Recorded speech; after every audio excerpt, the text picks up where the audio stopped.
नमस्कार, नक्षत्र दुनिया चैनल में आप सभी का हार्दिक स्वागत है। मित्रों, आज के वीडियो में हम मृतावस्था और बाल्यावस्था के ग्रहों का प्रभाव कुंडली में किस प्रकार से देखते हैं, इस पर चर्चा करेंगे।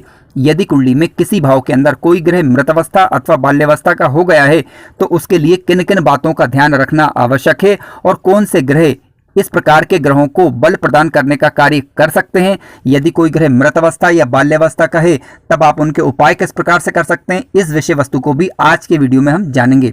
यदि आप चैनल पर नए हैं तो चैनल को सब्सक्राइब अवश्य करें, वीडियो ज्ञानवर्धक लगे तो लाइक जरूर करें। आइए शुरू करते हैं। मित्रों, बाल्यावस्था और मृतावस्था के ग्रहों को समझने से पहले हमें यह पता होना चाहिए कि किसी ग्रह की अवस्था आखिर देखी किस प्रकार से जाती है, क्योंकि यदि यह जानकारी हमारे पास नहीं हुई तो ऐसी अवस्था में हम पहचान ही नहीं पाएंगे कि ग्रह बाल्यावस्था का है या मृत अवस्था का। तो देखिए, इसके लिए आप ये देखें कि विषम राशि के जो अंक होते हैं, जैसे 1, 3, 5, 7, 9, ठीक है, 1, 3, 5, 7, 9 और 11 ये विषम राशियां हैं, और 2, 4, 6, 8, 10 और 12 ये सम राशियां होती है, जैसा कि आप जानते हैं। यदि विषम राशि के अंदर कोई भी ग्रह आकर बैठ जाए, उसका अंशात्मक रूप से बल 25 से लेकर 30 डिग्री है तो ये मृत अवस्था का माना जाएगा। 19 से लेकर 24 तक वृद्ध अवस्था का ग्रह माना जाता है। यदि विषम राशि में कोई ग्रह बैठा हुआ है, वह 13 से लेकर 18 डिग्री तक है तो ये युवावस्था का ग्रह माना जाता है, अच्छा रिजल्ट देता है। इसके अलावा 7 से लेकर 12 तक ये कुमार अवस्था का ग्रह माना जाएगा। इसके अलावा 0 से लेकर 6 तक ये बाल्यावस्था का ग्रह माना जाएगा, जिसके विषय में आज हम चर्चा करेंगे। लेकिन यदि कोई ग्रह सम राशि के अंदर बैठ जाता है, जैसे 2, 4, 6, 8, 10 और 12, इन अंकों में यदि कोई ग्रह बैठा हुआ है, उसका अंशात्मक रूप से बल 0 से लेकर 6 डिग्री है तो मृत अवस्था का माना जाएगा ग्रह, ठीक है। 7 से लेकर 12 है तो वृद्ध अवस्था का, और 13 से लेकर 18 तक युवावस्था का माना जाएगा। 19 से लेकर 24 तक यदि कोई ग्रह बैठा हुआ है सम राशि के अंदर तो कुमार अवस्था का ग्रह माना जाएगा, और 25 से लेकर 30 डिग्री तक यदि कोई ग्रह बैठा हुआ है तो वह बाल्यावस्था का ग्रह माना जाएगा। तो यानी कोई ग्रह मृत है या बाल्यावस्था का है तो इसके लिए आपको देख लेना चाहिए कि वह सम राशि में बैठा हुआ है या विषम राशि में बैठा हुआ है, और इस चार्ट के अकॉर्डिंगली तय करें कि वह मृत अवस्था का है या बाल्यावस्था का है। यदि ग्रह मृत अवस्था के है या बाल्यावस्था के हो जाते हैं तो ऐसी परिस्थिति में ग्रहों का प्रभाव कम हो जाता है, यानी काफी कम रिजल्ट वो अपनी दशा या अंतरदशा में दे पाते हैं। मित्रों, आज का पहला सूत्र इस प्रकार से है, यदि कोई ग्रह मृत अवस्था का या बाल्यावस्था का होता है तो वह जिस भाव का स्वामी होता है उस भाव का प्रभाव कमजोर हो जाता है। फिर से सुनिए, यदि कोई ग्रह मृत अवस्था या बाल्यावस्था का हो तो वह जिस भाव का स्वामी होता है उसका प्रभाव कमजोर हो जाता है। आइए उदाहरण के माध्यम से चीजों को समझते हैं। देखिए, समझने के लिए मैंने यहाँ पर एक मेष लग्न की कुंडली ली हुई है। आप यहाँ पर देख सकते हैं कि कुंडली के पंचम भाव में राशि का अंक लिखा हुआ है 5, यानी सिंह राशि है। अब कुंडली के पंचम भाव से हम विचार किस बात का करते हैं? शिक्षा का विचार करते हैं, संतान का विचार करते हैं, शेयर मार्केट का विचार करते हैं, इष्ट का विचार करते हैं। अब सिंह राशि के स्वामी बनते हैं सूर्य ग्रह। अब ये सूर्य ग्रह कुंडली के छठे भाव के अंदर आकर बैठ गए। अब देखिए, कुंडली के छठे भाव में जब कोई ग्रह आकर बैठेगा, छठवें, 8वें अथवा 12वें भाव में, तो उसका प्रभाव कमजोर हो जाता है, पहली चीज। दूसरी बात यह है कि सूर्य का यहाँ पर डिग्री वाइज अंश जब हमने चेक करा तो 3 डिग्री आ रहा है, यानी सूर्य बैठे किस राशि में बैठे हुए हैं, यानी सम राशि में बैठे हुए हैं। अब सम राशि में यदि सूर्य ग्रह बैठेंगे तो 0 से लेकर 6 डिग्री तक मृत अवस्था के माने जाते हैं। अब सूर्य का अंशात्मक रूप से बल है 3 डिग्री, यानी ये सूर्य मृत अवस्था के माने जाएंगे। अब ऐसी परिस्थिति में होगा क्या कि पंचम भाव से संबंधित चीजों में कमी देखने को मिलेगी। शिक्षा, संतान, या कह सकते हैं कि यानी कहीं ना कहीं दिक्कत परेशानियों को ये दर्शाता है। हालांकि ये केवल एक बिंदु हुआ, आगे की बातों पर अभी हम चर्चा करेंगे ताकि पूरी बात को अच्छे तरीके से हम समझ पाएं।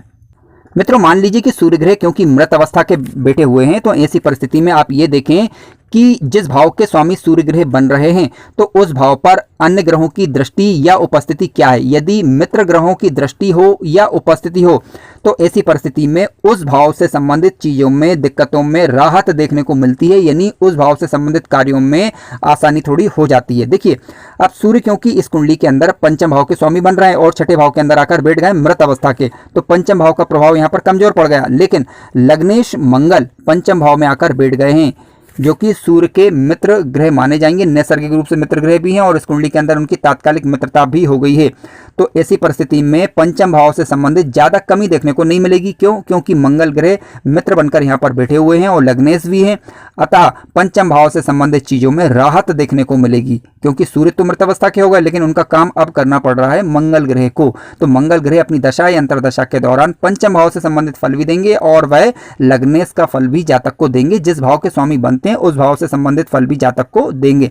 यानी कुल मिलाकर कहने का तात्पर्य है कि मृत अवस्था के सूर्य का प्रभाव जो ज्यादा कमजोर पड़ गया था अब वो ज्यादा कमजोर नहीं पड़ रहा है, क्योंकि मित्र ग्रह की उपस्थिति पंचम भाव के अंदर हो गई है। इसी प्रकार से आप अन्य ग्रहों का प्रभाव देखने का प्रयास करें। मित्रों, यदि कोई ग्रह कमजोर हो जाता है यानी मृत अवस्था का या बाल्यावस्था का हो जाता है, ठीक है, तब वह जिस भाव का स्वामी बन रहा है उस भाव में ये देखें कि कारक ग्रह कौन से होते हैं। देखिए, कुंडली के पंचम भाव की बात करें तो कुंडली के पंचम भाव के कारक ग्रह माने गए हैं गुरु ग्रह। गुरु ग्रह कुंडली के पंचम भाव में और कुंडली के नवम भाव में अति विशिष्ट कारक ग्रह होते हैं, अच्छा रिजल्ट देते हैं। यानी सूर्य के मित्र ग्रह भी बनते हैं गुरु ग्रह और पंचम भाव के अंदर कारक ग्रह भी होते हैं। यानी तीसरे नंबर पर आप ये देखें कि पंचम भाव यानी जिसके स्वामी सूर्य ग्रह बन रहे हैं उसमें कारक ग्रह कौन से हैं, तो गुरु ग्रह हुए। तो क्या गुरु ग्रह की दृष्टि पंचम भाव पर पड़ रही है या गुरु ग्रह स्वयं आकर पंचम भाव में बैठ रहे हैं अथवा नहीं, तो इस स्थिति पर भी विचार करें। मान लीजिए पंचम भाव पर गुरु की दृष्टि पड़ जाती है या गुरु की कहीं से दृष्टि पड़ जाने के अलावा गुरु ग्रह खुद आकर पंचम भाव के अंदर बैठ जाते हैं, तो ऐसी परिस्थिति में पंचम भाव से संबंधित ज्यादा दिक्कतें नहीं आएगी। इसे आप सामान्य प्रकार की दिक्कतें मान सकते हैं, क्योंकि पंचम भाव में बैठकर गुरु ग्रह सूर्य ग्रह जो कमजोर हो गए हैं तो उनकी पूर्ति करने का कार्य यहां पर करते हैं अपनी दशा अथवा अंतर्दशा के दौरान। हालांकि इसके लिए आपको यह भी चेक करना होगा कि गुरु ग्रह के पास अंशात्मक रूप से बल कितना है। अब सवाल उठता है, क्या सूर्य का सारा काम गुरु ग्रह कर देंगे? नहीं। देखिए, उसमें राहत देखने को मिलेगी। जो दिक्कतें परेशानी होने वाली थी या कमी होने वाली थी तो उसमें काफी हद तक राहत देखने को मिलेगी, क्योंकि कारक ग्रह यदि अपने ही भाव में बैठ जाए या फिर अपने ही घर को देख ले तो ऐसी परिस्थिति में उसमें सुविधा लाने का कार्य करते हैं और उस भाव से संबंधित कार्यों को पूरा करने का प्रयास करते हैं। मित्रों, मान लीजिए कि कोई ग्रह कमजोर पड़ जाता है, जैसे कि आज हमने उदाहरण लिया सूर्य ग्रह का। अब सूर्य ग्रह क्योंकि मृत अवस्था के होकर कुंडली के छठे भाव के अंदर बैठे हुए हैं और हमने देखा कि किसी मित्र राशि के ग्रह या कारक ग्रह की दृष्टि जिस भाव के स्वामी सूर्य ग्रह बन रहा है उस पर नहीं है, तो ऐसी परिस्थिति में आप ये देखें कुंडली का लग्नेश ग्रह कहाँ पर बैठा हुआ है, वह शुभ स्थिति में है या अशुभ स्थिति में। देखिए, इस उदाहरण में हम देख सकते हैं कि मंगल ग्रह कुंडली के दसम भाव के अंदर बैठे हुए हैं, दसम भाव के अंदर मकर राशि के अंदर बैठे हुए हैं, जहां पर मंगल दिग्बली माने जाते हैं और मंगल ग्रह का अंशात्मक रूप से बल निकला 17 डिग्री, यानी युव अवस्था के ग्रह माने जाएंगे। तो मंगल की अष्टम दृष्टि कुंडली के यहाँ पर पंचम भाव पर भी जा रही है, हालांकि इस कुंडली के अंदर। तो ऐसी परिस्थिति में ये मंगल पंचम भाव को बल देने का कार्य भी करेंगे। अब मान लीजिए कि मंगल ग्रह कुंडली के दसम भाव में नहीं होते, ठीक है, किसी अन्य भाव में बैठ जाते, लेकिन मजबूत होकर बैठते केंद्र अथवा त्रिकोण के घर में, धन भाव में अथवा लाभ भाव के अंदर, तो ऐसी परिस्थिति में भी ये मंगल ग्रह कुंडली के पंचम भाव से संबंधित अच्छा रिजल्ट देने का प्रयास करते। क्योंकि कई बार देखा यह जाता है कि लग्नेश यदि कमजोर पड़ जाता है तो अच्छे अच्छे योगों का प्रभाव जीवन काल के दौरान जातक नहीं उठा पाता। वजह यह रहती क्योंकि देखिए लग्न और लग्नेश मजबूत होगा तो जो अच्छे ग्रह रहेंगे वह अपना अच्छा प्रभाव जातक को दे पाएंगे। कई बार ग्रह प्रभाव देते भी हैं लेकिन उसका लाभ जातक नहीं उठा पाता क्योंकि लग्न और लग्नेश कमजोर हो जाता है। तो इसके लिए मैंने एक अलग से वीडियो बनाया हुआ है लग्न दोष के विषय में, आप चैनल पर चेक करें। और यदि आपकी कुंडली में लग्न दोष की उपस्थिति हो रही है तो ऐसी परिस्थिति में आप उपाय करेंगे तो बुरे प्रभाव में कमी आ जाती है। मित्रों, मान लीजिए कि कोई ग्रह मृतावस्था या बाल्यावस्था का है और उस पर किसी शुभ ग्रह का प्रभाव नहीं है, जिस भाव का वह स्वामी बन रहा है उस पर भी किसी शुभ ग्रह का प्रभाव नहीं है, तो ऐसी परिस्थिति में आप देखें कि किस ग्रह का प्रभाव है। देखिए इसमें इस कुंडली के अंदर ये उदाहरण जो मैंने अब लिया है ये मेष लग्न का ही है। सूर्य कुंडली के छठे भाव के अंदर बैठे हुए हैं राहु के साथ, यानी पहली बात तो सूर्य मृत अवस्था के थे, अब राहु के साथ बैठ गए। तो अब इस जातक को पंचम भाव से संबंधित शुभ प्रभाव में कमी देखने को मिलेगी क्योंकि यहाँ पर सूर्य ग्रहण दोष का निर्माण हो गया है और सूर्य कमजोर थे और साथ साथ राहु ग्रह भी बैठ गए हैं। तो राहु सूर्य से संबंधित कार्यों में यानी सूर्य जिन चीजों के कारक होते हैं उन चीजों में कहीं ना कहीं दिक्कत परेशानी को ये दर्शाता है। इसके अलावा जिस भाव के स्वामी यानी पंचम भाव के स्वामी क्योंकि सूर्य ग्रह बने हुए हैं तो यहाँ से संबंधित दिक्कतें भी जातक को अपने जीवन काल के दौरान देखने को मिल सकती हैं। हालांकि आपको यदि दिक्कत या परेशानियों का अनुभव हो तो आप भगवान सूर्य को नित्य जल से अर्घ्य दीजिए। मित्रों, आइए अब अन्य पहलू को समझते हैं। मान लीजिए कि सूर्य ग्रह मृत अवस्था या बाल्यावस्था का हो गए हैं, यानी कोई भी ग्रह हो, किसी भी ग्रह के संदर्भ में आप ले सकते हैं। समझने के लिए हमने आज मेष लग्न की कुंडली का उदाहरण लिया है। यदि सूर्य मृत अवस्था या बाल्यावस्था के मान लीजिए हो गए हैं तो आप ये देखें कि क्या वह किसी तीसरे, छठवें, आठवें या 12वें भाव के स्वामी के साथ बैठे हुए हैं क्या, क्योंकि ग्रह पहले तो ऑलरेडी कमजोर है और साथ में छठवें, आठवें या 12वें भाव के स्वामी के साथ यदि ग्रह बैठ जाता है तो ऐसी परिस्थिति में भी शुभ प्रभाव में कमी देखने को मिल सकती है। इस कुंडली के अंदर आप यहाँ पर देख सकते हैं कि पहली बात तो सूर्य मृत अवस्था के होकर बैठे हुए हैं और छठे भाव के अंदर बैठे हैं। और कुंडली के पंचम भाव की बात करें तो पंचम भाव में बुध ग्रह बैठ गए हैं जो कि षष्ठेश बन रहे हैं और तृतीयेश बन रहे हैं। तो अब क्योंकि सूर्य और बुध की युति जब भी साथ में होती है तो अच्छे प्रभाव देखे जा सकते हैं, लेकिन लेकिन हमें यह भी देखना होगा कि किस भाव का स्वामी ग्रह बन रहा है।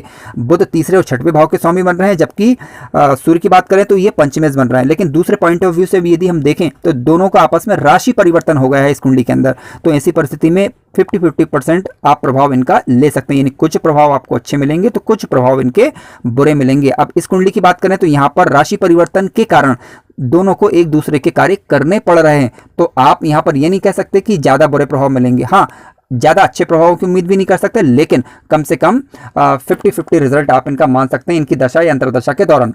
अब दूसरे पहलू पर विचार करते हैं। अब मान लीजिए कि बुध ग्रह अथवा सूर्य ग्रह पर किसी शुभ ग्रह का प्रभाव पड़ जाए, यानी गुरु ग्रह इत्यादि की दृष्टि पड़ जाए, तो नेगेटिव प्रभाव में कमी आ जाती है और अच्छे प्रभाव मिलना प्रारंभ हो जाते हैं, इसकी संभावनाएं बनती हैं। लेकिन फिर भी ग्रहों का उपचार आवश्यक हो जाता है। आप भगवान सूर्य को नित्य प्रति दिन अर्घ्य दें जल से, ताकि सूर्य आपको अच्छा रिजल्ट देने लग जाए। मित्रों, कार्यक्रम ज्ञानवर्धक लगा हो तो लाइक जरूर करें, चैनल पर नए हो तो सब्सक्राइब भी करें। धन्यवाद।